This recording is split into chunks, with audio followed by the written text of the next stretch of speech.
Halo semuanya, kembali lagi bersama dengan saya Lina Dadi, tentunya di channel YouTube Cerita Kita. Dan saya langsung saja untuk membacakan renungan harian yang diambil dari buku This Day in Baptist History 2. Dan tentunya ini sudah diterjemahkan oleh tim-tim di balik layar yang sudah membantu untuk menerjemahkan dari bahasa Inggris ke Indonesia. Jadi ini kisah-kisah para martir atau para misionaris yang sembahkan hidup mereka untuk Tuhan, dan juga mereka yang mempertaruhkan iman mereka kepada Yesus Kristus. Hari ini edisi 8 Oktober. Kira-kira di 8 Oktober ini kisah siapa yang akan kita sama-sama mendengarkan dengan judul Dianiaya Karena Primernya. Nats ayat Alkitab yang bisa kita baca yaitu di Yeremia pasal 38 ayat 1 sampai ayatnya yang ke-6. Seseorang telah menunjukkan bahwa Inggris kuno mengenal kekuatan dari 3 pemimpin besar baptis di abad ke-17 yang semuanya memiliki nama belakang dimulai dengan huruf K. Ayo kira-kira siapa? Ada Hansard Knowles, ada William Kevin, dan juga Benjamin Keats. Oke, ini kalau misalnya kita pencinta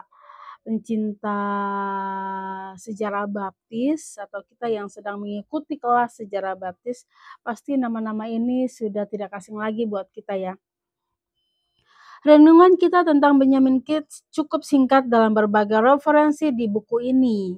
Dan di buku volume pertama kami, Abdi Allah yang terkasih itu menderita banyak sekali pemenjaraan dan sekali hidupnya diselamatkan oleh seorang perwira pasukan yang telah menangkap si pengkhotbah, mencegah mereka menginjak-injaknya sampai mati. Pada kesempatan lain, Keats ditangkap dan didakwa menerbitkan sebuah primer atau buku perkenalan suatu topik, biasanya untuk anak-anak, yang menghasut yang disebut instruktur anak. Crosby memberikan laporan lengkap tentang proses pengadilan yang mengungkapkan sikap terhadap ajaran baptis yang saat itu berlaku di antara para pejabat pengadilan dan hakim. Keats dipenjara, didenda, dan dipermalukan di Aylesbury dan di Winslow karenanya. Di tengah penderitaan publiknya, Keats tercatat mengatakan salib adalah jalan menuju mahkota. Seorang penulis kuno telah menulis catatan grafis tentang berbagai pencobaan Tuan Keats. Benjamin Keats sudah sangat menderita sebelumnya. Dia telah diseret dari gedung pertemuan oleh tentara, diancam akan diinjak-injak sampai mati dengan kuda mereka, dan hanya diselamatkan dari nasib ini dengan perantaraan seorang perwira. Dilempar ke belakang salah satu hewan itu, dia dibawa ke penjara. Sekitar waktu itu, ia mencetak dan menerbitkan sebuah buku kecil berjudul The Child Instructor or A New and Easy Primer. Salinan buku kecil ini jatuh ke tangan Tuan Stanford, seorang hakim daerah. Dia pergi dengan seorang polisi ke rumah Tuan Keats dan menyita semua salinannya. Mengikatnya ke pengadilan dengan uang jaminan 1.000 euro dan 2 penjamin dengan obligasi masing-masing 50. Sidang pengadilan diadakan di Aylesbury 8 Oktober 1664. Hakim Ketua Hyde memimpin. Pada periode awal, tahanan dipanggil di hadapannya. Hyde adalah salah satu dari orang-orang yang sudah lama menjabat dan tidak memiliki rasa keadilan dan mempermalukan bangku hakim di tempat mereka duduk. Sambil mengejek pribadi dan profesi Tuan Keats, dia mengangkat buku kecil itu dan bertanya kepada pelakunya, apakah itu buku produksinya? Ketika Tuan Keats mengakuinya, ia kembali memaki-maki si tahanan yang memperlihatkan kebodohan si hakim dan ketidakcocokan pejabat berjubah itu untuk jabatannya.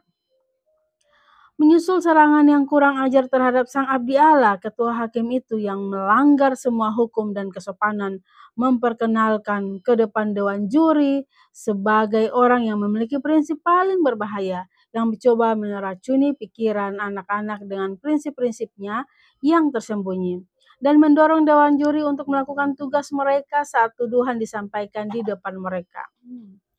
Keesokan harinya, hakim itu senang atas keberhasilan seruannya, tuduhan yang sebenarnya diajukan terhadap penulis buku primer tersebut.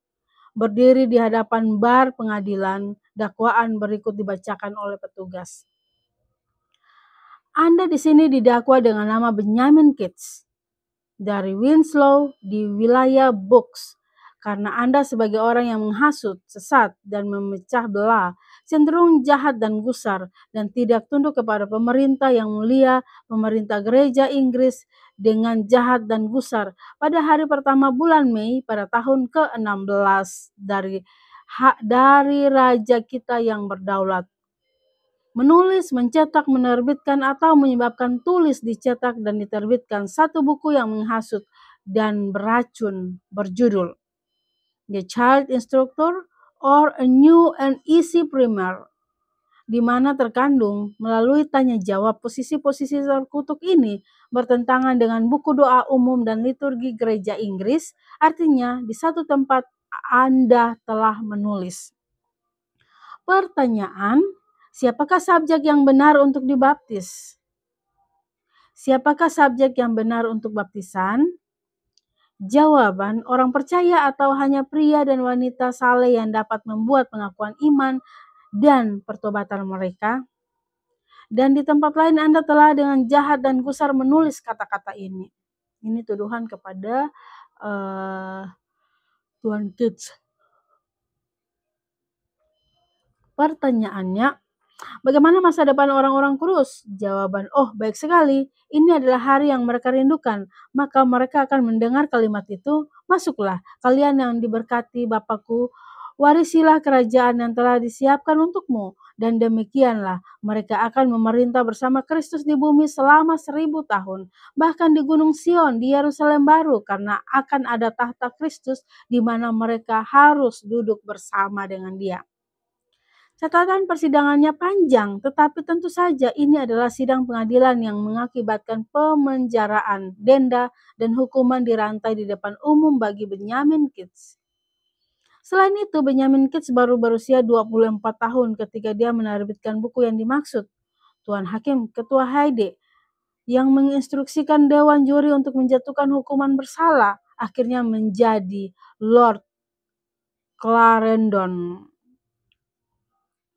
Benjamin Keats pantas untuk lebih dikenal di kalangan baptis masa kini.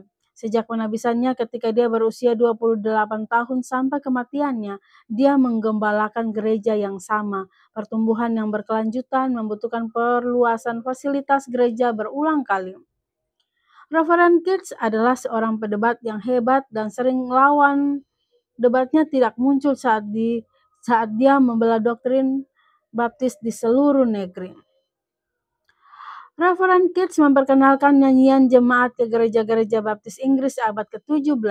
Abdi Allah ini dikenal sebagai gembalanya para gembala.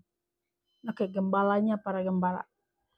Dan dia membantu banyak hamba Tuhan dalam meningkatkan keuangan yang diperlukan untuk mendirikan gedung. Secara keseluruhan, sekitar 43 buku ditulis oleh gembala baptis yang terkasih ini dan karya-karyanya masih dianggap bernilai. Pada tanggal ini kita memperingati satu hari lagi pada waktu yang sangat lama yang lalu ketika pemuda baptis berusia 24 tahun itu bertahan dalam ujian api di hadapan polisi Inggris.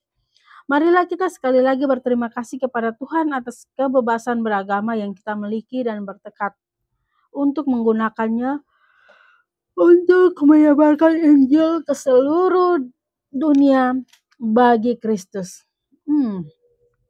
Kali ini kita mendengarkan kisah mengenai Benjamin Keats ya. Tentunya kisahnya itu sudah tidak asing lagi bagi kita semua. Dia yang dijuluki gembalanya para gembala. Itu berarti sudah sangat senior, dan tentunya kalau saya sih melihat, eee, dia dia mempersembahkan hidupnya untuk Tuhan di usia yang ke-24 tahun. Di usia yang seperti itu, dia sudah ikut ambil bagian dalam pelayanan Tuhan. Bagaimana dengan kita saat ini? Apakah hidup kita lebih banyak mempersembahkan kepada Tuhan, atau hidup kita lebih banyak mempersembahkan kepada hal-hal duniawi? Coba perhatikan atau coba renungkan. Akhir-akhir ini kita tidak pernah tahu kapan hari Tuhan, kapan Tuhan memanggil kita. Tuhan tidak pernah memberitahukan dulu, besok saya harus memanggil kamu, jadi sekarang kamu harus bersiap-siap, lakukanlah yang terbaik, lakukanlah pekerjaan saya. Tidak seperti itu. Tapi Tuhan bisa memanggil kita kapan saja. Untuk itu, selagi kita masih ada kesempatan, sudahkah hari ini kita mempersembahkan hidup kita untuk Tuhan, mencari tahu apa kehendak Tuhan dalam hidup kita? Kita jangan hanya mau meminta-meminta, tetapi kita juga harus memberikan apa yang Tuhan mau dalam hidup kita. Karena itu yang paling penting. Ingat, yang Tuhan mau yaitu kita mempersembahkan hidup kita buat Tuhan. Kita mencari kehendak Tuhan.